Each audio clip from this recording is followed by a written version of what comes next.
Nous vous en parlions hier, cette nouvelle plainte déposée contre l'hôpital de Remiremont. Il y a 2 ans, une femme de 82 ans est décédée 3 semaines après une banale opération de 2 côtes cassées. Au total, 12 plaintes visent désormais l'établissement pour décès suspects ou erreurs médicales. Lola Colomba et Wilfried Rodonnet. Les faits remontent au 23 juin 2021, lorsqu'une femme de 82 ans est prise en charge à l'hôpital de Remiremont suite à une simple chute. 1 mois plus tard, elle décède dans l'établissement des suites d'un choc septique.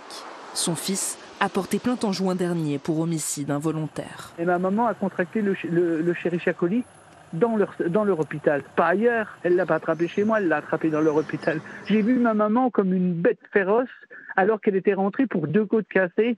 Le lundi, le mardi, avant son entrée à l'hôpital, on était faire les boutiques, on était tout faire.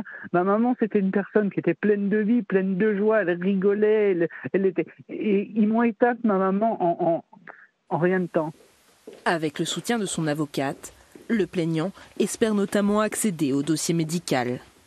Quand on parle de dossier, c'est évidemment l'intégralité du dossier médical. C'est pas uniquement un compte-rendu d'hospitalisation. Dans ce dossier-là, on a un document, une feuille. Donc, ce n'est pas suffisant. Contactée, la direction fait valoir le respect du secret médical.